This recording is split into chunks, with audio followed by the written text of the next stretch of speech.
ವೀಕ್ಷಕರೇ, ಅದು 2012ರ ಮೇ 21ನೇ ತಾರೀಕು. ಸ್ಥಳ ಚೆನ್ನೈ ನಗರ.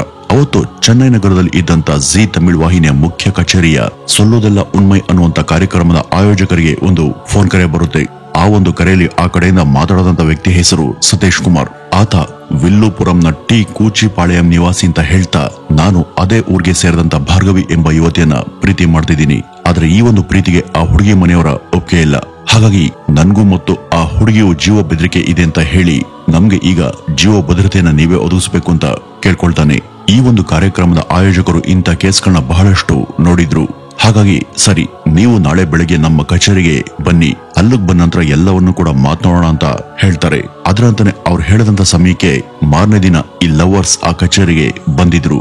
ಅವ್ರ ಮೂಲಕ ಅವರಿಬ್ಬರ ಪೋಷಕರನ್ನು ಕರೆ ಮಾಡಿಸಿ ಅವರನ್ನ ಕಚೇರಿಗೆ ಕರ್ಸ್ಕೊಂಡು ಈ ಒಂದು ಲವ್ ವಿಚಾರದ ಬಗ್ಗೆ ಎರಡು ಕುಟುಂಬದವರ ಅಭಿಪ್ರಾಯಗಳನ್ನ ತಿಳ್ಕೊಳ್ಳೋದಕ್ಕೆ ಪ್ರಯತ್ನ ಪಡ್ತಾರೆ. ಆದ್ರೆ ಅವತ್ತು ಅವರು ಆ ಒಂದು ಶೋ ನಡೆಸುವಾಗ್ಲೇ ಅವ್ರಿಗೆ ಒಂದು ಶಾಕಿಂಗ್ ಸುದ್ದಿ ಬರುತ್ತೆ. ಆ ಒಂದು ಸುದ್ದಿ ಬಂದ ತಕ್ಷಣ ವಿಚಲಿತರಾಗುವಂತ ಶೋನ ಆಯೋಜಕರು ಆ ಒಂದು ಕಾರ್ಯಕ್ರಮವನ್ನ ಅರ್ಧಕ್ಕೆ ಕ್ಯಾನ್ಸಲ್ ಮಾಡಬೇಕಾ ಅಥವಾ ಮುಂದುವರಿಸಬೇಕಾ ಅನ್ನುವಂತ ಗೊಂದಲಕ್ಕೆ ಬೀಳ್ತಾರೆ. ಆದ್ರೆ ಕಾರ್ಯಕ್ರಮವನ್ನು ರದ್ದು ಮಾಡೋದಕ್ಕೆ ಇಷ್ಟಪಡದಂತ ಅವರು ಅಲ್ಲಿ ನಡೆದಂತ ಆ ಒಂದು ವಿಚಿತ್ರ ಘಟನೆಯನ್ನ ಹಾಗೇನೆ ಲೈವ್ ಮೂಲಕ ಸೆರೆ ಹಿಡಿದು ತಮ್ಮ ಮಾಧ್ಯಮದಲ್ಲಿ ಟೆಲಿಕಾಸ್ಟ್ ಮಾಡೋದಕ್ಕೆ ಮುಂದಾಗ್ತಾರೆ. ಆಗಿರುವಂತ ಸಮಸ್ಯೆಗೆ ಪರಿಹಾರ ಕಂಡುಕೊಳ್ಳೋದಕ್ಕೆ ಅವರು ಪ್ರಯತ್ನ ಪಡ್ತಿರುವಾಗಲೇ ಈ ಒಂದು ಹೊಸ ಘಟನೆ ಮೂಲಕ ಅಲ್ಲಿ ಇನ್ನೊಂದು ಹೊಸ ಸಮಸ್ಯೆ ತೆರೆದುಕೊಳ್ಳುತ್ತೆ. ಅದೇನಪ್ಪಾ ಅಂದ್ರೆ, ಅವತ್ತು ಇಡೀ ತಮಿಳುನಾಡೆ ಬೆಚ್ಚಿ ಬೀಳುವಂತ ಆ 3 ಕೊಲೆಗಳಿಗೆ ಕಾರಣ ಆಗಿದ್ದಂತ ಆ ಹಂತಕ ಮಾಧ್ಯಮಗಳಿಗೆ ಕಾಣಿಸಿದ್ದ. ವೀಕ್ಷಕರೇ, ಆತ ಯಾರು, ಯಾಕಾಗಿ ಕೊಂದಿದ್ದ, ಅದರ ಹಿಂದಿದಂತ ಕಾರಣಗಳೇನು? ಬನ್ನಿ ವೀಕ್ಷಕರೇ, ಇವತ್ತಿನ ಈ ಒಂದು ವಿಡಿಯೋದಲ್ಲಿ ಈ ಒಂದು ಕೇಸಿನ ಸುತ್ತ ಇರುವಂತ ರೋಚಕ ಸಂಗತಿಗಳನ್ನ ಈ ಮುಂದೆ ತಿಳಿತಾ ಹೋಗೋಣ. ವೀಕ್ಷಕರೇ, ನೀವು ಇದುವರೆಗೂ ನಮ್ಮ ವಾಹಿನಿಯಲ್ಲಿ ಇಂತಹ ಸಾಕಷ್ಟು ಕೊಲೆ ಕೇಸ್ಗಳ ಬಗ್ಗೆ ತಿಳ್ಕೊಂಡಿದ್ದೀರಾ. ಆದ್ರೆ ಈ ಯಾವುದೇ ಕೇಸಲ್ಲೂ ಕೂಡ ನೀವು ನಿರೀಕ್ಷಣೆ ಮಾಡಿರದಂತ ಒಂದು ಅನಿರೀಕ್ಷಿತ ಟ್ವಿಸ್ಟ್ ಈ ಒಂದು ಕೇಸಲ್ಲಿ ನಿಮ್ ಗಮನಕ್ಕೆ ಬರುತ್ತೆ. ಅದೇನು ಅಂತ ಪತ್ತೆ ಹಚ್ಚೋದಕ್ಕೆ ನೀವು ಈ ಒಂದು ವಿಡಿಯೋವನ್ನ ಕೊನೆವರೆಗೂ ಎಲ್ಲೂ ಕೂಡ ಸ್ಕಿಪ್ ಮಾಡದೆ ನೋಡ್ಲೇಬೇಕು. ವೀಕ್ಷಕರೇ, ಈಗ ಜಿ ತಮಿಳ್ ವಾಹಿನಿಯ ಆ ಒಂದು ಕಾರ್ಯಕ್ರಮದ ಬಗ್ಗೆ ಹೇಳುವುದಾದ್ರೆ ಸರಳವಾಗಿ ಅದು ನಮ್ಮ ಕನ್ನಡದಲ್ಲಿ ಈ ಹಿಂದೆ ನಡೀತಿದಂತ ಬದುಕು ಜಟಕಾಬಂಡಿ ತರಹದ ಒಂದು ಶೋ.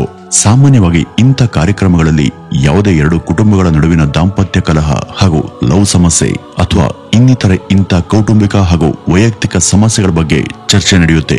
ಅಲ್ಲಿಗೆ ಬರುವವರ ಸಮಸ್ಯೆ ಏನು ಅಂತ ಸ್ಟಡಿ ಮಾಡುವಂತ ಕಾರ್ಯಕ್ರಮದ ಆಯೋಜಕರು ಮುಂದೆ ಅವರು ಪೊಲೀಸ್ ಅಥವಾ ಕಾನೂನಿನ ಮೊರೆ ಹೋಗೋದನ್ನು ಕೂಡ ತಪ್ಪಿಸಿ ತಾವೇ ಅದನ್ನ ಇನ್ವೆಸ್ಟಿಗೇಷನ್ ಮಾಡಿ ಅವರ ನಡುವೆ ಎದ್ದಿರಬಹುದಂತ ವ್ಯಾಜ್ಯವನ್ನ ಸರಿಪಡಿಸೋದಕ್ಕೆ ಟ್ರೈ ಮಾಡ್ತಾರೆ. ಈ ತಮಿಳ್ ವಾಹಿನಿಯ ಆ ಒಂದು ಕಾರ್ಯಕ್ರಮ ಕೂಡ ಇಂಥ ಎಷ್ಟೋ ಕೇಸ್ಗಳನ್ನ ತನ್ನ ಹಿಡಿತಕ್ಕೆ ತೆಗೆದುಕೊಂಡು ಸಾಲ್ವ್ ಮಾಡಿರುವಂತ ಉದಾಹರಣೆಗಳು ಸಾಕಷ್ಟಿವೆ. ಅದೇ ರೀತಿ ಅವರು ತಮ್ಮ ಕಚೇರಿಗೆ ಬಂದಿದ್ದಂತ 24 ವರ್ಷ ವಯಸ್ಸಿನ ಸತೀಶ್ ಕುಮಾರ್ನ ಮನವಿಯನ್ನ ಸ್ವೀಕರಿಸಿದ್ರು. ಇಲ್ಲಿ ಅವನ ಲವ್ ಸಮಸ್ಯೆನ ಸ್ಟಡಿ ಮಾಡಿದವರಿಗೆ ಗೊತ್ತಾದಂತ ಸಂಗತಿ ಏನು ಅಂದ್ರೆ, ಅವನು ಲವ್ ಮಾಡ್ತಾ ಇದ್ದಂತ ಭಾರ್ಗವಿ ಎಂಬ ಹೆಸರಿನ ಹುಡುಗಿಗೆ ಕೇವಲ 16 ವರ್ಷ ವಯಸ್ಸು ಮಾತ್ರ ಆಗಿದ್ದು, ಅವಳು ಆಗ್ತಾನೆ 12ನೇ ತರಗತಿಯ ಪರೀಕ್ಷೆನ ಬರೆದು ಮುಗಿಸಿದ್ಲು ಎಂಬುದು. ಇಲ್ಲಿ ಅವನು ಅಪ್ರಾಪ್ತ ಹುಡುಗಿಯನ್ನ ಲವ್ ಮಾಡಿದ್ದು ಅವ್ರಿಗೆ ಸ್ವಲ್ಪ ಗಂಭೀರ ಸಮಸ್ಯೆಯಂತೆ ಕಾಣಿಸಿದ್ರಿಂದ ಅವರು ಕೂಡ ಈ ಬಗ್ಗೆ ಸ್ವಲ್ಪ ಶಾಕ್ಗೆ ಒಳಗಾಗಿದ್ರು.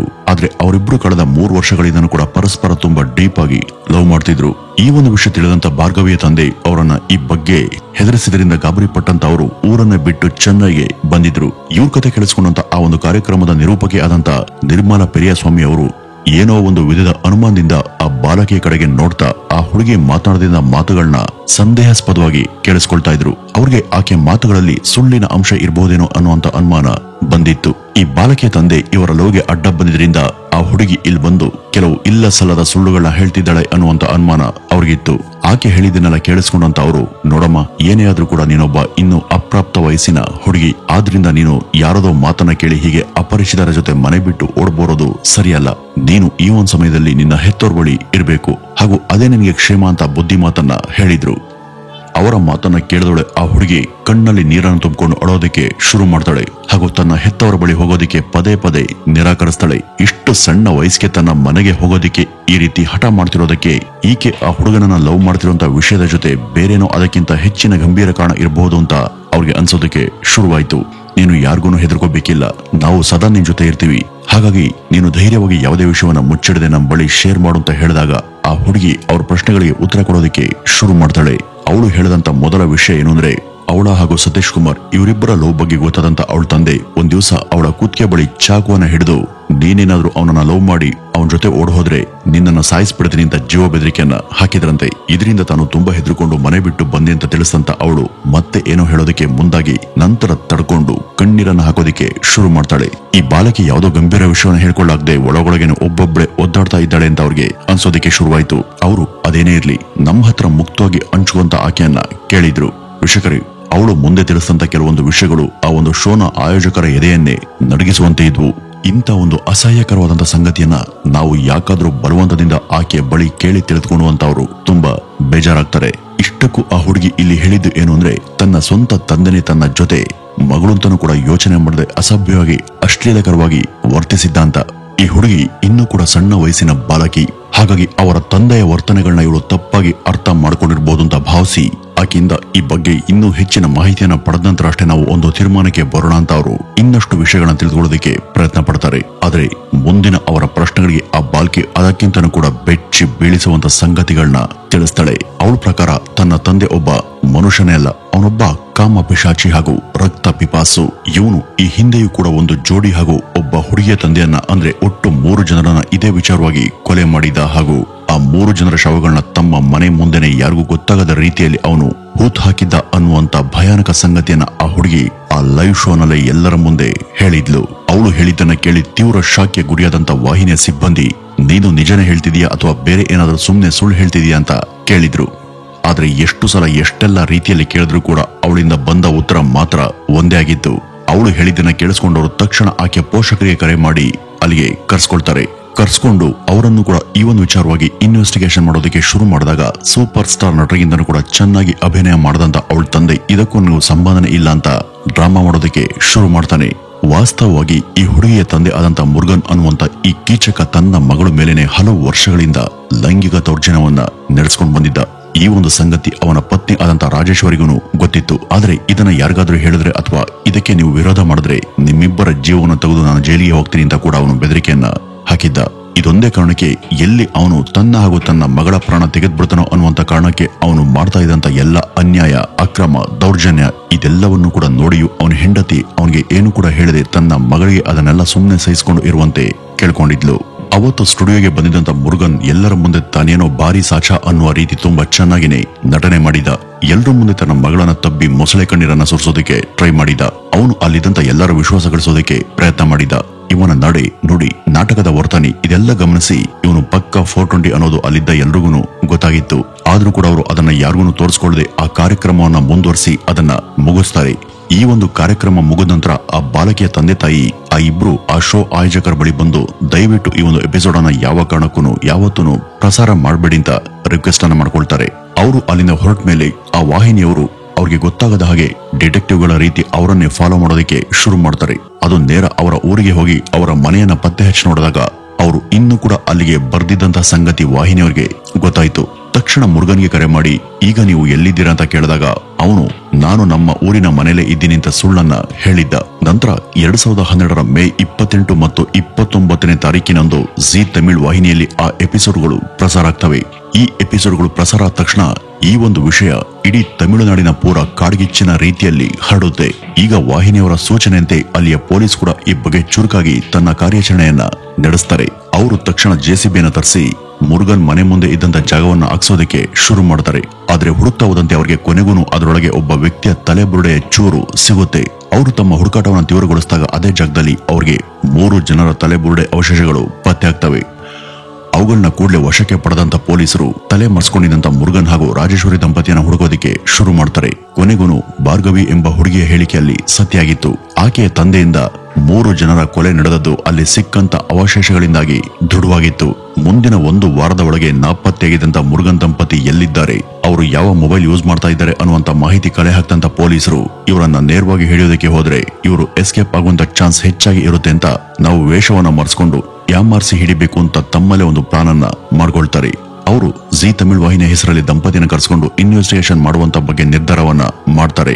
ಅದರಂತೆ ಅವ್ರ ನಂಬರ್ಗೆ ನಾವು ತಮಿಳ್ ಜಿ ವಾಹಿನಿಯಿಂದ ಫೋನ್ ಮಾಡ್ತಾ ಇದ್ದೀವಿ, ನಿಮ್ಗೆ ಸಲ್ಲಬೇಕಾದಂತ ನ್ಯಾಯವನ್ನ ನಾವು ಈಗ ಸಲ್ಲಿಸ್ತೀವಿ, ದಯವಿಟ್ಟು ನಮ್ಮ ಕಚೇರಿಗೆ ಬನ್ನಿ ಅಥವಾ ನಿಮ್ಮ ವಿಳಾಸ ಕೊಡಿ, ನಾವೇ ಅಲ್ಲಿಗೆ ಬಂದು ನಿಮ್ಮನ್ನ ಸಂದರ್ಶನ ಮಾಡ್ತೀವಿ ಅಂತ ಹೇಳ್ತಾರೆ. ಅದನ್ನು ನಂಬದಂತ ಈ ದಂಪತಿ ತಾವಿದ್ದಂತ ಜಾಗದ ಮಾಹಿತಿಯನ್ನ ಕೊಟ್ಟಿದ್ರು. ಆಗ ಪೊಲೀಸರು ತಡ ಮಾಡದೆ ತಮ್ಮ ಪೊಲೀಸ್ ಗಾಡಿಯ ಮೇಲೆ ಪ್ರೆಸ್ ಅಂತ ಸ್ಟಿಕ್ಕರ್ ಅನ್ನು ಹಾಕೊಂಡು ಅವರ ಮನೆಯ ಮುಂದೆ ಬಂದು ನಿಂತಿದ್ರು. ಯಾವಾಗ ಈ ದಂಪತಿ ಅವ್ರ ಕೈಗೆ ಸಿಕ್ಕಿದ್ರು ಆಗ ತಮ್ಮ ನಿಜ ರೂಪದಲ್ಲಿ ಕಾಣಿಸ್ಕೊಂಡಂತ ಪೊಲೀಸರು ತಮ್ಮದೇ ಶೈಲಿಯಲ್ಲಿ ಈ ದಂಪತಿಯನ್ನ ವಿಚಾರಣೆ ಮಾಡ್ತಾರೆ. ವೀಕ್ಷಕರೇ, ಆ ಒಂದು ಪೊಲೀಸ್ ವಿಚಾರಣೆಯಲ್ಲಿ ಆ ದಂಪತಿ ಬಾಯ್ಬಿಟ್ಟಂತ ಭಯಾನಕ ಸಂಗತಿಗಳು ಈ ರೀತಿ ಇದ್ವು. ವಿಲ್ಲುಪುರಂನ ಸ್ವಂತ ನಿವಾಸಿಯಾಗಿದ್ದಂತ ಈ ಮುರುಗನ್ 12ನೇ ತರಗತಿವರೆಗೂ ಓದಂತ ವ್ಯಕ್ತಿ. ಇವನು ಮದುವೆ ಇನ್ವಿಟೇಷನ್ ಕೊಡೋದಕ್ಕೆ ಬಂದಿದ್ದಂತ ಹುಡುಗಿಯನ್ನೇ ಹೊತ್ಕೊಂಡು ಹೋಗಿ ಬಲವಂತದಿಂದ ತಾಳಿ ಕಟ್ಟಿದ್ದ. ಆ ಹುಡುಗಿ ಬೇರೆ ಯಾರೂ ಅಲ್ಲ, ಭಾರ್ಗವಿಯ ತಾಯಿಯಾದಂತ ರಾಜೇಶ್ವರಿ. ಈ ರಾಜೇಶ್ವರಿ ಬಹಳ ಹಿಂದೆನೆ ತನ್ನ ಮದುವೆಗೆ ಆಹ್ವಾನ ಪತ್ರಿಕೆ ಕೊಡೋದಕ್ಕೆ ಬಂದಿದ್ದಂತ ಇವಳನ್ನ ಹೊತ್ಕೊಂಡೋಗಿ ಮದುವೆಯಾಗಿದ್ದ. ತನ್ನ ಮದುವೆಗೆ ಕರೆಯೋದಕ್ಕೆ ಬಂದಿದ್ದಂತ ಹುಡುಗಿಯನ್ನೇ ಇವನು ಎತ್ತಾಕೊಂಡು ಹೋಗಿ ಮದುವೆಯಾಗಿದ್ದಂತ ವಿಷಯ ಆ ಊರಲ್ಲಿ ಇಲ್ಲದ ಸಮಸ್ಯೆಯನ್ನ ಹುಟ್ಟಾಕಿತ್ತು. ಆ ಒಂದು ಕಾರಣದಿಂದ ಅಲ್ಲಿಂದ 35 ಕಿಲೋಮೀಟರ್ ದೂರದಲ್ಲಿ ಟಿ ಕೂಚಿಪಾಳ್ಯಂ ಅನ್ನುವಂತ ಊರಿಗೆ ಅವನ ಪರಿವಾರ ಶಿಫ್ಟ್ ಆಗಿತ್ತು. ಇಲ್ಲಿ ಇವನ್ಗೆ ಮದುವೆ ನಂತರ ಜನಿಸಿದಂತ ಮೊದಲ ಮಗಳೇ ಈ ಭಾರ್ಗವಿ. ಇದಾದ 5 ವರ್ಷಗಳ ನಂತರ ಇಬ್ರು ಗಂಡ್ಮಕ್ಳು ಜನಿಸ್ತಾರೆ. ವಿಪರೀತ ಕುಡಿಯುವಂತ ಚಟವನ್ನ ಹೊಂದಿದಂತ ಮುರುಗನ್ ತನ್ನ ಮಗಳು ಸ್ವಲ್ಪ ವಯಸ್ಸಿಗೆ ಬರ್ತಿದ್ದ ಹಾಗೇನೆ ಅವಳ ಮೇಲೇನೆ ತನ್ನ ಕಾಮುಕ ದೃಷ್ಟಿಯನ್ನ ಹಾಕಿದ್ದ. ಅವನು ಕುಡಿದು ಬಂದು ಅವಳ ಮೇಲೆ ಲೈಂಗಿಕ ದೌರ್ಜನ್ಯ ನಡೆಸೋದಕ್ಕೆ ಮುಂದಾದಾಗ್ಲೆಲ್ಲ ಅದನ್ನ ತಡೆದಂತ ಅವಳು ಪ್ರತಿಭಟಿಸ್ತಾ ಇದ್ಲು. ಆಗ ಅವನು ತಾಯಿ ಹಾಗೂ ಮಗಳಿಗೆ ಇಬ್ರಿಗೂ ಜೀವ ಬೆದರಿಕೆ ಹಾಕಿ ಇದಕ್ಕೆ ಒಪ್ಕೊಂಡು ಸುಮ್ಮನೆ ಇದ್ರೆ ಸರಿ, ವಿರೋಧ ಮಾಡಿದ್ರೆ ಅಥವಾ ಇದ್ರ ಬಗ್ಗೆ ಎಲ್ಲಾದ್ರೂ ಹೊರಗಡೆ ಬಾಯ್ಬಿಟ್ರೆ ಇಬ್ರು ಜೀವವನ್ನು ಕೂಡ ತೆಗೆದುಹಾಕ್ತೀನಿ ಅಂತ ಹೆದರಿಸ್ತಾ ಇದ್ದ. ಜೀವ ಭಯಕ್ಕಾಗಿ ಸ್ವಂತ ತಾಯಿ ಇದನ್ನೆಲ್ಲ ನೋಡ್ತಾ ಸಹಿಸಿಕೊಂಡು ಮಗಳಿಗೆ ಸುಮ್ಮನೆ ಇರುವಂತೆ ಹೇಳ್ತಾ ಇದ್ಲು. ವರ್ಷಾನುಗಟ್ಲೆ ನಡೆದಂತ ಇದರಿಂದ ಬೇಸತ್ತಿದ್ದಂತ ಅವಳಿಗೆ ತಾನಿದ್ದಂತ ಮನೆ ನರಕ ಸದೃಶವಾಗಿ ಪರಿಣಮಿಸಿತ್ತು. ಇಲ್ಲಿ ಸಿಗದೆ ಇದ್ದಂತ ಸುಖ, ಸಂತೋಷ ಹಾಗೂ ಸ್ವಾತಂತ್ರ್ಯಕ್ಕಾಗಿ ಅವಳು ಮನೆ ಹೊರಗಡೆ ಹುಡುಕೋದಿಕ್ಕೆ ಶುರು ಮಾಡಿದ್ಲು. ಆಗ ಅವಳಿಗೆ ಸಿಕ್ಕವನೇ ಈ ಸತೀಶ್ ಕುಮಾರ್ ಎಂಬ ಯುವಕ. ಡಿಪ್ಲೊಮಾನ ಮುಗಿಸಿ ಟಾಟಾ ಏಸ್ ಗಾಡಿಯ ಡ್ರೈವರ್ ಆಗಿ ಕೆಲಸವನ್ನ ಮಾಡ್ತಿದ್ದಂತ ಅವನನ್ನ ಭಾರ್ಗವಿ ಲವ್ ಮಾಡೋದಕ್ಕೆ ಶುರು ಮಾಡ್ತಾಳೆ. ಅವರಿಬ್ರಿಗೂ ಅನಿರೀಕ್ಷಿತ ಭೇಟಿ ಉಂಟಾಗಿ ಪರಸ್ಪರ ಪ್ರೇಮಾಂಕುರವಾಗುತ್ತೆ. ಆರಂಭದಲ್ಲಿ ಈ ಒಂದು ವಿಷಯ ಗೊತ್ತಾದಂತ ಆಕೆ ಪೋಷಕರು ಯಾವುದೇ ತಕರಾರು ಮಾಡದೆ ಸುಮ್ಮನಿದರಾದ್ರೂ ಕ್ರಮೇಣ ಅವರು ಇದನ್ನ ವಿರೋಧ ಮಾಡೋದಕ್ಕೆ ಶುರು ಮಾಡ್ತಾರೆ. ಈಕೆ ತಂದೆಗೆ 32 ವರ್ಷ ವಯಸ್ಸಿನ ಬೇರೊಬ್ಬ ವ್ಯಕ್ತಿಗೆ ತನ್ನ ಮಗಳನ್ನ ಕೊಡುವಂತ ಆಸೆ ಇತ್ತು. ಯಾಕೆಂದ್ರೆ ಅವನಿಗೆ ಕೊಟ್ರೆ ಹಣ ಇರುವಂತ ಆ ವ್ಯಕ್ತಿ ಕೈ ತುಂಬಾ ದುಡ್ಡು ಕೊಡ್ತಾನೆ ಹಾಗೂ ಮನೆಯಲ್ಲಿ ಅಳಿಯನಾಗಿ ಇರ್ತಾನೆ ಅನ್ನೋದು ಅವನ ಇಚ್ಛೆ ಆಗಿತ್ತು. ಹಾಗೂ ಮಗಳು ಕೂಡ ಕಣ್ಮುಂದೆ ಇರ್ತಾಳೆ. ಬೇಕಾದಾಗಲೆಲ್ಲ ಅವಳನ್ನ ದೈಹಿಕವಾಗಿ ತಾನು ಬಳಸ್ಕೊಳ್ಬಹುದು ಅನ್ನುವಂತ ಯಾವುದೇ ತಂದೆ ಕನ್ಸಲ್ಲೂ ಕೂಡ ಊಹೆ ಮಾಡದಂತ ಮತ್ತು ಬಯಸಿದಂತ ಕೆಟ್ಟ ಉದ್ದೇಶ ಈ ನೀಚ ಮತ್ತು ದರಿದ್ರ ಮುರುಗನ್ಗೆ ಇತ್ತು. ಆದ್ರೆ ತಂದೆ ನೋಡಿದಂತ ಸಂಬಂಧ ಅವಳಿಗೆ ಸ್ವಲ್ಪ ಕೂಡ ಇಷ್ಟ ಇರಲಿಲ್ಲ. ಇದೇ ಕಾರಣಕ್ಕೆ ಅವಳು ಒಂದಿನ ಸಮಯವನ್ನ ನೋಡಿ ತನ್ನ ಲವರ್ ಸತೀಶ್ ಕುಮಾರ್ ಜೊತೆ ಮನೆ ಬಿಟ್ಟು ಓಡ್ ಬಂದಿದ್ಲು. ಇದೆಲ್ಲ ಸರಿ. ಈಗ ಈ ಇಡೀ ಕೇಸಿನ ಮುಖ್ಯ ವಿಷಯ ಅಲ್ಲಿ ನಡೆದಂತ ಆ 3 ಕೊಲೆಗಳದಲ್ವಾ. ಅದ್ರ ಕತೆ ಹೇಳೋದ್ ಬಿಟ್ಟು ಬೇರೇನೋ ಹೇಳ್ತಾ ಇದ್ದೀರಲ್ಲ ಅಂತ ಖಂಡಿತ ಅನ್ಕೋಬೇಡಿ. ಈ ಕೊಲೆಗಳು ಎಲ್ಲಿ, ಯಾವಾಗ, ಹೇಗೆ ಆದ್ವು ಅನ್ನೋದಕ್ಕಿಂತ ಈ ಕೊಲೆಗಳ ವಿಷಯ ಅವರ ಮಗಳಾದಂತ ಭಾರ್ಗವಿಗೆ ಹೇಗೆ, ಯಾವಾಗ, ಯಾರಿಂದ ಗೊತ್ತಾಯ್ತು ಅನ್ನೋದನ್ನ ತಿಳಿಯೋದು ಇಲ್ಲಿ ತುಂಬಾ ಮುಖ್ಯ. ಈ ಭಾರ್ಗವಿ ತನ್ನ ಅಜ್ಜಿ ಮನೆಯಲ್ಲೇ 9ನೇ ತರಗತಿವರೆಗೂ ಓದಂತ ಹುಡುಗಿ. ಅವಳು ರಜೆಗೆಂತ ತನ್ನ ಮನೆಗೆ ಬಂದಿದ್ಲು. ಅವತ್ತೊಂದ್ ದಿವಸ ಯಾವ್ದೋ ಫಂಕ್ಷನ್ ಇದೆ ಅಂತ ಅವಳ ತಂದೆ ತಾಯಿ ಅವಳನ್ನ ಅವಳ ತಮ್ಮಂದಿರ ಜೊತೆ ಬಿಟ್ಟು ಹೊರಡ್ತಾರೆ. ಹೊರಡುವಂತ ಮುನ್ನ ಬರೋದು 2 ದಿನ ಆಗುತ್ತೆ. ಮನೆ ಕಡೆ ಜೋಪಾನ ಅಂತ ಹೇಳಿನೇ ಹೊರಟಿದ್ರು. ಅವ್ರು ಹೋದ ನಂತರ ಭಾರ್ಗವಿ ತನ್ನ ಅಮ್ಮನಿಗೆ ಕರೆ ಮಾಡಿ, ಅಮ್ಮ, ನಮ್ಮ ಮನೆ ಮುಂದೆ ಕರೆಂಟ್ ಕಂಬವನ್ನ ನೆಡುವಂತ ಸಲುವಾಗಿ ಜಾಗವನ್ನ ಅಗೀತಿದ್ದಾರೆ ಅನ್ನುವಂತ ಸುದ್ದಿಯನ್ನ ಕೊಟ್ಟಿದ್ಲು. ಇದನ್ನ ಕೇಳಿದ ತಕ್ಷಣ ಗಾಬರಿ ಬಿದ್ದಂತ ಅವರು ತಕ್ಷಣವೇ ಮನೆಗೆ ಬಂದಿದ್ರು. 2 ದಿವಸದ ಮಟ್ಟಿಗೆ ಹೋಗ್ತೀನಿ ಅಂತ ಹೇಳಿದಂತ ಅವರು ಯಾಕಾಗಿ ಇಷ್ಟು ಅವಸರವಾಗಿ ವಾಪಸ್ ಬಂದ್ರು ಅನ್ನೋದು ಭಾರ್ಗವಿಗೆ ಗೊತ್ತಾಗೋದಿಲ್ಲ. ಅದೇ ಆಶ್ಚರ್ಯದಿಂದ ಅವಳು ಯಾಕಾಗಿ ಇಷ್ಟು ಬೇಗ ಬಂದ್ರಿ ಅಂತ ಅವರನ್ನ ಕೇಳಿದ್ಲು. ಆದ್ರೆ ತಕ್ಷಣಕ್ಕೆ ಅವಳ ಪ್ರಶ್ನೆಗೆ ಅವರು ಏನು ಉತ್ತರವನ್ನ ಕೊಡೋದಿಲ್ಲ. ಆದ್ರೆ ಅವತ್ತು ರಾತ್ರಿ ಮುರುಗನ್ ಮಲಗಿದ ನಂತರ ಕೆಲವು ದಿನಗಳ ಕೆಳಗೆ 3ರನ್ನ ಅವರು ಕೊಲೆ ಮಾಡಿ ಮನೆ ಮುಂದಿನ ಜಾಗದಲ್ಲಿ ಅಗದು ಹೂತಾಕ್ತಂತ ಸಂಗತಿಯನ್ನ ರಾಜೇಶ್ವರಿ ತನ್ನ ಮಗಳಿಗೆ ತಿಳಿಸಿದ್ಲು. ಇದ್ರ ಬಗ್ಗೆ ಮುಂದಿನ ತನಿಖೆಯಲ್ಲಿ ಮುರುಗನ್ ಪೊಲೀಸರ ಹತ್ರ ಹೇಳಿದ್ದೇನು ಅಂದ್ರೆ ಅವನು ಹಾಗೂ ಆ ಊರಿನ ಪಕ್ತವನಾದಂತ ಶೇಖರ್ ಬಹಳ ಸ್ನೇಹಿತರಾಗಿದ್ರು. ಇಬ್ರು ಕೂಡ ಸೇರಿ ಒಂದಷ್ಟು ಬಿಸ್ನೆಸ್ ಗಳನ್ನ ಒಟ್ಟಿಗೆ ನಡೆಸ್ತಾ ಇದ್ರು. ಇಂಥ ಸೀಸನಲ್ ಬಿಸ್ನೆಸ್ ಗಳನ್ನ ಮಾಡುವಾಗ ಆಗಾಗ ಊರನ್ನ ಬಿಟ್ಟು ಹೋಗುವಂತ ಪರಿಸ್ಥಿತಿ ಈ ಶೇಖರ್ಗೆ ಎದುರಾಗ್ತಾ ಇತ್ತು. ಆಗೆಲ್ಲ ಅವನು 6 ತಿಂಗಳು ಹಾಗೂ 1 ವರ್ಷದವರೆಗೂ ಊರನ್ನ ಬಿಟ್ಟು ಹೊರಗಡೆ ಇದ್ ಬರ್ತಾ ಇದ್ದ. ಇಂಥ ಸಮಯದಲ್ಲಿ ಇವನ 16 ವರ್ಷದ ಮಗಳಾದಂತ ಲಾವಣ್ಯ ಬೇರೊಂದು ಜಾತಿಯ ಯಾವುದೋ ಹುಡುಗನನ್ನ ಲವ್ ಮಾಡೋದಕ್ಕೆ ಶುರು ಮಾಡ್ತಾಳೆ. ಆ ಹುಡುಗನ ಹೆಸರು ಸಿಲಂಬರಸನ್. ಆದ್ರೆ ಈ ಒಂದು ಪ್ರೀತಿಗೆ ಅವನ ಮನೆಯವರ ಒಪ್ಪಿಗೆ ಆಗ್ಲಿ ಅಥವಾ ಅವಳ ಮನೆಯವರ ಒಪ್ಪಿಗೆ ಆಗ್ಲಿ ಇರ್ಲಿಲ್ಲ. ಇದನ್ನ ಆ ಇಬ್ರು ಮನೆಯವರೂ ವಿರೋಧ ಮಾಡಿದ್ರು. ಹೀಗಾಗಿನೇ ಲಾವಣ್ಯಳ ತಂದೆ ತನ್ನ ಮಗಳನ್ನ ತನ್ನ ಸ್ನೇಹಿತ ಆದಂತ ಮುರುಗನ್ ಮನೆಯಲ್ಲಿ ಇಟ್ಟಿದ್ದ. ಈ ರೀತಿ ತನ್ನ ತಂದೆಯ ಸ್ನೇಹಿತರ ಮನೆಗೆ ಬಂದಂತ ಲಾವಣ್ಯ ಬರೀ ಕೈಯಲ್ಲಿ ಏನು ಬಂದಿರ್ಲಿಲ್ಲ. ಅವಳು ಸಾಕಷ್ಟು ನಗ ನಾಣ್ಯಗಳನ್ನ ಹೊತ್ಕೊಂಡೆ ಅಲ್ಲಿಗೆ ಬಂದಿದ್ಲು. ಬಹುತೇಕ ಸಂಸಾರ ನಡೆಸೋದಿಕ್ಕೆ ಏನೇನ್ ಬೇಕೋ ಅದೆಲ್ಲವೂ ಕೂಡ ಈಗ ಅವಳ ಬಳಿ ಇತ್ತು. ಅವನೇನೋ ತನ್ನ ಸ್ನೇಹಿತ ಅಂತ ತನ್ನ ಮಗಳನ್ನ ಹಾಗೂ ಅವಳ ಲವರ್ ಇಬ್ಬರನ್ನು ಕೂಡ ಮುರುಗನ್ ಮನೆಯಲ್ಲೇನೆ ಇಟ್ಟಿದ್ದ. ಆದ್ರೆ ತನ್ನ ಸ್ವಂತ ಮಗಳನ್ನ ಕೆಟ್ಟ ಕಾಮುಕ ದೃಷ್ಟಿಯಿಂದ ನೋಡದಂತ ಈ ಮುರುಗನ್ ಕಂಡೋರ್ ಮನೆ ಮಗಳ ಮೇಲೆ ಕಣ್ಣನ್ನ ಹಾಕ್ತೆ ಬಿಡ್ತಾನ. ಒಂದ್ಸಲ ತನ್ನ ಮಗಳನ್ನ ಕಾಣೋದಕ್ಕೆ ಬಂದಿದ್ದಂತ ಶೇಖರ್ಗೆ ಇದು ಪ್ರತ್ಯಕ್ಷವಾಗಿ ಕಂಡ್ಬರುತ್ತೆ. ತನ್ನ ಸ್ನೇಹಿತನ ಇಂಥ ವಿಶ್ವಾಸ ದ್ರೋಹವನ್ನ ಕಣ್ಣರೆ ನೋಡದಂತ ಶೇಖರ್ ಕೋಪ ಮಾಡಿಕೊಂಡು, ನೀನು ಇಂಥ ಕಚಡ ಮನುಷ್ಯ ಅಂತ ನನಗೆ ಗೊತ್ತಿರ್ಲಿಲ್ಲ. ನಾನು ನಿನ್ನ ನಂಬಿ ನನ್ನ ಮಗಳನ್ನ ನಿನ್ ಮನೇಲಿ ಬಿಟ್ಟಿದ್ದೆ. ನೀನ್ ನೋಡಿದ್ರೆ ಅವಳ ಮೇಲೆ ಕೆಟ್ಟ ದೃಷ್ಟಿಯನ್ನ ಹಾಕಿದೀಯ. ನಿನಗೆ ನಾನು ಇಲ್ಲಿವರೆಗೂ ಕೊಟ್ಟಿರುವಂತ ಹಣವನ್ನೆಲ್ಲ ನನಗೆ ವಾಪಸ್ ಕೊಡು. ಇನ್ನು ನನಗೂ ನಿನಗೂ ಯಾವುದೇ ವ್ಯವಹಾರ ಮತ್ತು ಸಂಬಂಧ ಇಲ್ಲ. ಇಲ್ಲಿಗೆ ನಮ್ಮ ಸ್ನೇಹ ಮುಗಿದೋಗ್ಲಿ ಅಂತ ಖಡಾಖಂಡಿತವಾಗಿ ಹೇಳಿದ್ರು. ಆಗ ಈ ಮುರುಗನ್, ಬೇಜಾರ್ ಮಾಡ್ಕೋಬೇಡ ಶೇಖರ್, ಏನು ಗೊತ್ತಿಲ್ಲದೆ ಈ ರೀತಿ ಆಗೋಯ್ತು, ಇನ್ಮೇಲೆ ಹಾಗೆಲ್ಲ ಮಾಡೋದಿಲ್ಲ ಅಂತ ಸಬೂಬನ್ನ ಹೇಳಿ ಅವನನ್ನ ಕನ್ವಿನ್ಸ್ ಮಾಡೋದಕ್ಕೆ ಟ್ರೈ ಮಾಡಿದ. ಹಾಗೂ ಅದೆಲ್ಲ ಮನ್ಸಲ್ಲಿ ಇಟ್ಕೋಬೇಡ, ನಡಿ ಹೊರಗಡೆ ಹೋಗಿ ಒಂದ್ ರೌಂಡ್ ಇಬ್ರು ಹಾಕೊಂಬರೋಣ ಅಂತ ತನ್ನ ಸ್ನೇಹಿತನನ್ನ ಜೊತೆಯಲ್ಲಿ ಕರ್ಕೊಂಡು ಹೋಗ್ತಾನೆ. ಅಲ್ಲಿ ಮದ್ಯ ಸೇವನೆ ಮಾಡುವಾಗ ಶೇಖರ್ ಕುಡಿಯುವಂತ ಮದ್ಯದ ಒಳಗೆ ಈತ ವಿಷವನ್ನ ಸೇರಿಸಿದ್ದ. ಅವನಿಗೆ ಗೊತ್ತಿಲ್ಲದ ಹಾಗೇನೆ ಅದನ್ನ ಬಲವಂತದಿಂದ ಶೇಖರ್ಗೆ ಕುಡಿಯುವಂತೆ ಮಾಡಿದ್ದ. ಅದನ್ನ ಕುಡಿದಂತ ಶೇಖರ್ ಅದೇ ಒಂದು ನಶೆಯಲ್ಲಿ ವಿಷ ದೇಹವನ್ನೆಲ್ಲ ವ್ಯಾಪಿಸಿ ಅದರ ಪ್ರಭಾವದಿಂದ ಆತ ಮೂರ್ಛೆ ಹೋಗ್ತಾನೆ. ಇದಕ್ಕೋಸ್ಕರನೇ ಕಾಯ್ತದಂತ ಮುರುಗನ್ ತನ್ನ ಬಳಿ ಇದ್ದಂತ ಒಂದು ಹಗ್ಗದಿಂದ ಅವನ ಕುತ್ತಿಗೆಯನ್ನ ಬಿಗಿದು ಕೊಂದು ಹಾಕಿದ್ದ. ಶೇಖರ್ ಜೊತೆಗೆ ಕೆಲಸ ಮಾಡ್ತಾ ಇದ್ದಂತ ಮೂರ್ತಿ ಅನ್ನುವಂತ ವ್ಯಕ್ತಿಯ ಸಹಾಯ ಪಡೆದು ಮನೆ ಮುಂದೆ ಸ್ವಲ್ಪ ಜಾಗ ಹಾಕಿಸಿ ಶೇಖರ್ ಶವನ್ನ ಅದರೊಳಗೆ ಈ ಮುರುಗನ್ ಹುದುಗಿಸಿಟ್ಟಿದ್ದ. ಇದಾಗಿ ಮುಂದಿನ ಒಂದೇ ವಾರದಲ್ಲಿ ತನ್ನ ಸ್ನೇಹಿತನ ಮಗಳಾದಂತ ಲಾವಣ್ಯ ಮೇಲೂ ಕೂಡ ಬಲವಂತದಿಂದ ಅತ್ಯಾಚಾರ ಮಾಡಿ ಅವಳ ಬಳಿ ಇದ್ದಂತ ಹಣ ಹಾಗೂ ಒಡವೆ ಎಲ್ಲವನ್ನೂ ಕೂಡ ದೋಚಿ ಅವಳನ್ನು ಕೂಡ ವಿಷವನ್ನ ಬೆರೆಸಿದಂತ ಮದ್ಯವನ್ನ ಬಲವಂತದಿಂದ ಸೇವನೆ ಮಾಡುವಂತೆ ಮಾಡಿ ತನ್ನ ಬಳಿ ಇದ್ದಂತ ಹಗ್ಗದಿಂದ ಕುತ್ತಿಗೆಯನ್ನ ಬಿಗಿದು ಅವಳನ್ನು ಕೂಡ ಅದೇ ರೀತಿ ಸಾಯಿಸಿದ್ದ. ಅವಳ ಶವವನ್ನು ಕೂಡ ಒಬ್ಬ ಯುವಕನ ಸಹಾಯದಿಂದ ಮನೆ ಪಕ್ಕದಲ್ಲಿ ಇನ್ನೂ ಜಾಗವನ್ನು ಹಾಕಿಸಿ ಅವಳ ತಂದೆ ಶವ ಪಕ್ಕದಲ್ಲೇನೆ ಹೂತ್ ಹಾಕಿದ್ದ.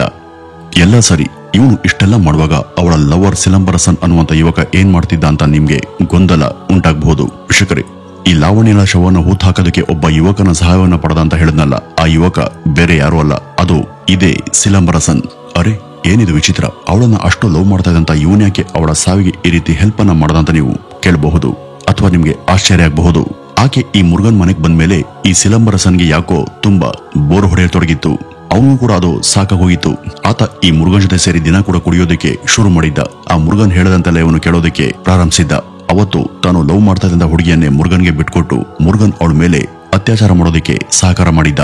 ಅವಳು ಕೊಲೆಗಿಡದ ನಂತರ ಮುರುಗನ್ ಆದೇಶದಂತೆಯೇ ಅವ್ರ ಮನೆ ಮುಂದೆ ಸ್ವಲ್ಪ ಜಾಗವನ್ನ ಅಗದು ಅವಳ ಶವನ ಅಡಗಿಸೋದಕ್ಕೆ ಅವನು ಬೆಂಬಲ ಕೊಟ್ಟಿದ್ದ. ವೀಕ್ಷಕರೇ, ಜನ ಹೀಗೂ ಕೂಡ ಇರ್ತಾರಂತ ಈ ಒಂದು ಕತೆ ಕೇಳಿ ನಿಮ್ಗೂ ಅನಿಸಬಹುದು.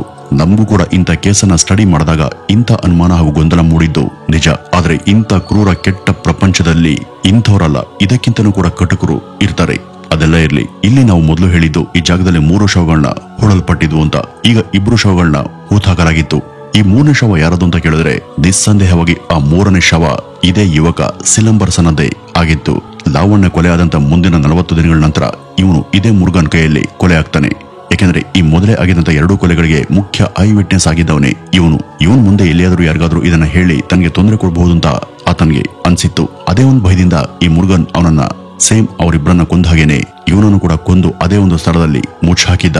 ವೀಕ್ಷಕರೇ, ಈ ಹತ್ಯಾಕಾಂಡಗಳು ನಡೆದದ್ದು 2008ರ ಸಮಯದಲ್ಲಿ ಹಾಗೂ ಇವು ಮಾಧ್ಯಮದ ಮೂಲಕ ಬೆಳಕಿಗೆ ಬಂದದ್ದು 2012ರ ಮೇ ಸಮಯದಲ್ಲಿ. ಅಂದ್ರೆ ಈ 3 ಕೊಲೆಗಳನ್ನ ನಿರ್ದಯವಾಗಿ ಮಾಡಿ ಮುಂದಿನ 4 ವರ್ಷಗಳ ಕಾಲ ಅದೇಗ್ ತಾನೇ ಅಷ್ಟು ನೆಮ್ಮದಿಯಿಂದ ವಾಸ ಮಾಡಿದ್ನೋ ಆ ದೇವ್ರಿಗೇನೆ ಗೊತ್ತು. ಅವನ ಈ ಹೇಳಿಕೆಗಳನ್ನ ದಾಖಲು ಮಾಡಿಕೊಂಡ ನಂತರ ಪೊಲೀಸರು ಅವನನ್ನ ಹಾಗೂ ಇದಕ್ಕೆ ಸಹಾಯ ಮಾಡದಂತ ಅವನ ಒಬ್ಬ ಸೋದರನನ್ನ ವಶಕ್ಕೆ ಪಡಿತಾರೆ. ಇನ್ನು ಇಷ್ಟೆಲ್ಲ ಕೆಲಸಗಳಿಗೆ ಮೌನ ಸಾಕ್ಷಿಯಾಗಿದೆ ಅಂತ ಅವನ ಪತ್ನಿ ರಾಜೇಶ್ವರಿ ಮೇಲೂ ಕೂಡ FIR ಅನ್ನ ದಾಖಲು ಮಾಡ್ತಾರೆ. ಮುಂದಿನ 8 ವರ್ಷಗಳವರೆಗೂ ಕೋರ್ಟ್ ನಲ್ಲಿ ಇದರ ಬಗ್ಗೆ ವಾದ ವಿವಾದ ಜರುಗಿ 2020ರಲ್ಲಿ ಕೋರ್ಟ್ ಈ ಒಂದು ದುರ್ಘಟನೆ ಬಗ್ಗೆ ಒಂದು ಮಹತ್ತರ ತೀರ್ಪನ್ನ ಕೊಟ್ಟಿತ್ತು. ಇಲ್ಲಿ ಈ 3 ಕೊಲೆಗಳನ್ನ ಮಾಡಿದ್ದು ಮುರುಗನ್ ಅನ್ನೋದು ಸಾಬೀತಾಗಿದ್ದರಿಂದ ಅವನಿಗೆ 3 ಮರಣದಂಡನೆ ಶಿಕ್ಷೆ ಲಭ್ಯ ಆಗುತ್ತೆ. ಇನ್ನು ಈ ಕೆಲಸದಲ್ಲಿ ಅವನಿಗೆ ಸಹಾಯ ಮಾಡಿದಂತ ಮೂರ್ತಿ ಅನ್ನುವಂತ ವ್ಯಕ್ತಿ ವಿಚಾರಣೆ ಸಮಯದಲ್ಲಿ ಸತ್ತು ಹೋಗ್ತಾನೆ ಹಾಗೂ ಇದಕ್ಕೆ ಸಹಾಯ ಮಾಡದಂತ ಅವನ ಸಹೋದರನಿಗೂ ಜೀವದ ಶಿಕ್ಷೆ ಲಭ್ಯ ಆಯಿತು. ಇನ್ನು ಇದನ್ನೆಲ್ಲ ನೋಡಿಯೂ ಕೂಡ ಸುಮ್ಮನೆ ಜೀವ ಭಯದಿಂದ ಇದ್ದಂತ ರಾಜೇಶ್ವರಿಯನ್ನು ಕೂಡ ಕೋರ್ಟ್ ನಿರಪರಾಧಿಯಿಂದ ಬಿಡುಗಡೆ ಮಾಡುತ್ತೆ. ಇಷ್ಟೆಲ್ಲ ಕೆಲಸಗಳನ್ನ ಮಾಡದಂತ ಮುರುಗನ್ ಪೊಲೀಸರಿಂದ ಅರೆಸ್ಟ್ ಆದ್ರೂ ಅವನ ಮನಸ್ಥಿತಿ ಸ್ವಭಾವ ಸ್ವಲ್ಪ ಕೂಡ ಬದಲಾಗ್ಲಿಲ್ಲ. ಇಂಥ ಹೃದಯ ಇಲ್ಲದಂತ ವ್ಯಕ್ತಿಯ ನ್ಯಾಯಾಲಯ ಸರಿಯಾದ ಶಿಕ್ಷೆಯನ್ನೇ ಪ್ರಕಟ ಮಾಡ್ತು. ವೀಕ್ಷಕರೇ, ಇಲ್ಲಿ ನಾವು ಅವನ ಮಗಳಾದಂತ ಭಾರ್ಗವಿಯ ಧೈರ್ಯವನ್ನ ನಿಜಕ್ಕೂ ಶ್ಲಾಘಿಸಬೇಕು. ಅಷ್ಟು ಸಣ್ಣ ವಯಸ್ಸಿಗೆ ತನ್ನ ಸ್ವಂತ ಮನೆಯಲ್ಲಿ ನರಕ ಸದೃಶ ವಾತಾವರಣ ಅನುಭವಿಸಿದಂತ ಆ ಹುಡುಗಿ ಅದೆಷ್ಟು ನೋವು ಸಂಕಟ ಅನುಭವಿಸಿದ್ಲು ಅಂತ ಆ ಭಗವಂತನಿಗೆ ಮಾತ್ರ ಗೊತ್ತು. ಇನ್ನು ಈ ಒಂದು ಘಟನೆ ಮುಗಿದ ನಂತರ ಇಂಜಿನಿಯರಿಂಗ್ ಅನ್ನ ಮುಗಿಸಿ ಅದೇ ಸತೀಶ್ ಕುಮಾರ್ ಅನ್ನುವಂತ ಯುವಕನನ್ನ ಎಲ್ಲರ ಸಮಕ್ಷಮದಲ್ಲಿ ಸಾರ್ವಜನಿಕವಾಗಿ ಮದುವೆಯಾದಂತ ಭಾರ್ಗವಿ ಇವತ್ತಿಗೂ ಕೂಡ ಸಂತೋಷದಿಂದ ಜೀವನ ಮಾಡ್ತಿದ್ದಾರೆ. ಇವಳ ಇವತ್ತಿನ ನೆಮ್ಮದಿದಾಯಕ ಬದುಕಿಗೆ ಕಾರಣವಾದಂತ ತಮಿಳಿನ ಜೀ ವಾಹಿನಿಯ ಸಿಬ್ಬಂದಿ ಹಾಗೂ ಅಲ್ಲಿಯ ಪೊಲೀಸರಿಗೆ ನಾವು ಖಂಡಿತವಾಗಿ ಧನ್ಯವಾದವನ್ನ ತಿಳಿಸಬೇಕು. ವೀಕ್ಷಕರೇ, ಇದಿಷ್ಟು ಇವತ್ತಿನ ಈ ಒಂದು ವಿಡಿಯೋದ ಮಾಹಿತಿ. ಇನ್ನು ಈ ಒಂದು ಘಟನೆ ಬಗ್ಗೆ ನಿಮ್ಮ ಅನಿಸಿಕೆಯನ್ನ ಕಮೆಂಟ್ ನ ಮೂಲಕ ತಪ್ಪದೆ ತಿಳಿಸಿ. ನಮಸ್ಕಾರ.